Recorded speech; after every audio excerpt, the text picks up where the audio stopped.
Get into this though. Matthew Stafford versus Jared Goff.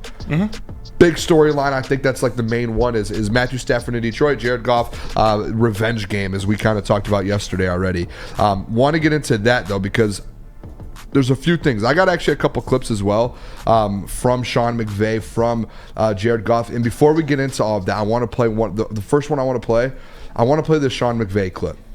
Because this whole storyline with the Jared Goff revenge tour, all of that. Sean McVay, first of all, he came out today in the press conference that I watched, and they asked him the first thing. I don't have this clip, but they asked him, hey, like, do you feel bad about what happened and how things went down? And he says, as I get farther away from that situation and realized what happened, he was like, I probably should have went about it a different way, in a more professional way. I went about that wrong. So Sean McVay on that end kind of knows he messed up. On the other side, the biggest question I think a lot of people are asking is, does Sean McVay have an advantage versus Jared Goff because he coached him for 4 years? And Sean McVay actually, he answered that. And it's going to surprise some Detroit fans. Here's Sean McVay on that. I'll look at tape. But does your familiarity with Jared's game, strengths and weaknesses, give you any advantage at all? No, I don't think so. I mean, it's been a couple years. They've been one of the top upper echelon offenses.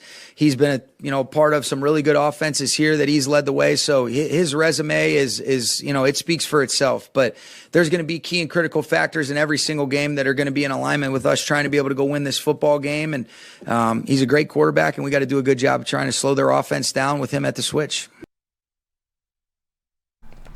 You guys heard it there. I mean, the biggest talk of all of it was, hey, he's going to have the advantage over Jared Goff because he knows who he is, what he's like, all of that.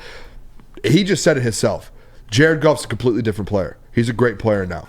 He's changed a lot of things. He's in a different offense. His game is completely different than it was in LA. They asked him to do a lot of different things, I think. And now he's grown. He's matured a lot in the NFL. He's become a veteran. And I think Sean McVay knows that and is not taking it lightly. And for all those people who might be like, oh, no, Sean's going to know exactly, and he's going to have Jared Goff's number. That very far from the truth.